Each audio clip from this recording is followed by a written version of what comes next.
Welcome to this explainer. I'm so glad you're here. Today, we're diving into the story of Gautam Buddha, but we're not just going to look at him as a revered religious figure. Instead, we're going to treat him like a relentless philosophical investigator, a brilliant mind dedicated to solving, quite literally, the ultimate mystery of human existence. We all experience frustration, anxiety, and pain. It's just a part of being human, right? But the Buddha asked a really radical, almost unthinkable question. He asked, what if this isn't just something we have to put up with? What if we could actually cure this fundamental human predicament once and for all? To solve this mystery, he essentially set up a massive life experiment, testing the absolute extremes of human experience.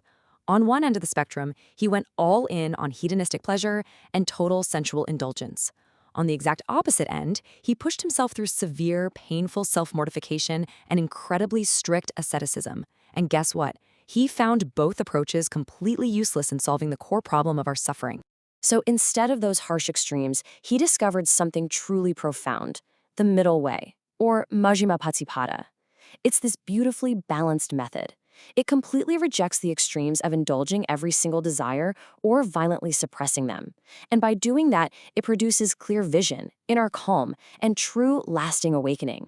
He actually shared this core realization in his very first public teaching. As he famously declared at the Deer Park, avoiding both these extremes allowed the Tathagata, which means the perfect one, to realize the middle path. This radical middle way was the absolute crucial key to unlocking the true nature of reality. Think of him almost like a master physician addressing a deeply rooted illness. The Buddha laid out his findings in a structured medical diagnosis that we now know as the Four Noble Truths. He breaks it down perfectly into four parts: the symptom of the disease, the underlying cause, the hopeful prognosis, and finally, the prescribed treatment. Well, the first step in any medical diagnosis is just acknowledging the symptom, right? In this case, it's called dukkha. This is the undeniable reality that life is filled with suffering, aging, and just this persistent underlying unease. It's that profound recognition that even when things are going great, they're impermanent, which always leaves us feeling just a little bit unsatisfied. Next, he isolated the root cause of this existential disease. He identified it as taha, or craving. It is our relentless thirst for sensory pleasures and our desperate clinging to things that simply are not going to last. Basically, we suffer because we try to hold on so tightly to a world that's constantly slipping through our fingers. But here is the incredibly optimistic prognosis: Nirodha. This is the realization that suffering isn't permanent, and it definitely doesn't have to be our final state. By completely letting go of this craving, by just relinquishing that tight grip, we can achieve complete liberation, profound peace, and ultimately nirvana. So, how do we actually get there? The prescribed treatment is the Noble Eightfold Path. Now, this isn't just some list of moral commandments. It's a highly practical, holistic, integrated system involving things like right view, right action, and right mindfulness. The whole thing is designed to deeply heal our minds and fundamentally change how we experience the world. But to fully cure the disease, the Buddha realized he had to ask a much deeper, much more challenging question. Think about it. If life is suffering and we must achieve nirvana, who exactly is the patient here? Who is the we experiencing all of this in the first place? To figure that out, he observed the universe and found anicca, the universal law of impermanence. This is the absolute truth that everything, literally everything, from the dying stars in a distant galaxy down to our fleeting, momentary thoughts, is constantly shifting, dissolving, and utterly unstable. Nothing stays exactly the same for even a single second.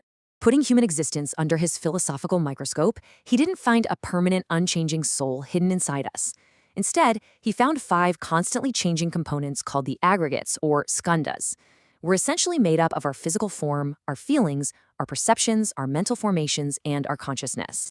And that led to his most mind-bending discovery of all, anatta, or the doctrine of non-self. This reveals that what we stubbornly call I or me is really just a linguistic convenience. It's an illusion created by those 5 ever-changing aggregates working together, not a solid, permanent reality that exists all on its own. Now, you might be asking a really logical question right about now. If I don't truly exist as a permanent self, why should I act ethically? I mean, why should I care about what happens to others, or even to myself, if the self isn't entirely real? Well, the answer lies in karma. The Buddha redefined karma entirely as cetana, which means volition or our deepest intentions. It's basically the natural moral law of cause and effect in the universe. Even without a permanent soul, our choices, our words, and our actions inevitably shape our future reality, as well as the reality of everything around us. Every single action matters because of dependent origination, or pratit samutpada. This is the profound teaching that absolutely nothing exists independently. Everything arises and falls only within a vast, intricate web of interconnected conditions. We are all deeply, deeply intertwined with one another and the world itself. Building on this idea, later Buddhist thinkers, like the great philosopher Nagarjuna, beautifully categorized this into the two truths. On one hand, we have our practical, everyday, conventional truth, things like tables, chairs, and our concept of the self. And on the other side, we have the ultimate truth, which is emptiness and dependent origination. The crucial takeaway here is that a thorough knowledge of our relative truth is the ultimate truth. Ultimate reality isn't some mystical, alternate dimension you have to travel to. It's simply seeing that our everyday, conventional world is profoundly interconnected and completely empty of a permanent, isolated self. The two truths exist right alongside each other. Think of it kind of like a beautiful rainbow. It appears so vividly right before your eyes, a stunning union of appearance and emptiness. You can see it, you can appreciate its beautiful colors, but when you reach out to grab it, there's no solid object there to hold on to. That is exactly what our reality is like. Understanding this paradox is really the ultimate goal of these core teachings. When you deeply realize this interconnected emptiness, it shatters that tight illusion of the ego. It naturally breaks the cycle of craving, ends the cycle of suffering, and awakens a boundless, radiant compassion for all living beings. The Buddha's final words were actually a powerful, incredibly compassionate call to action. He urged us to recognize that impermanence is inseparably linked to all existing things.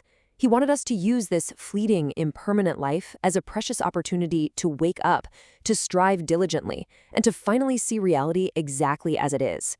So I'm going to leave you with this final, provocative thought to carry with you. If the self you spend all day protecting, worrying about, and fiercely defending is just a temporary illusion, what incredible freedom awaits when you finally stop holding on? Thank you for exploring this ultimate mystery with me.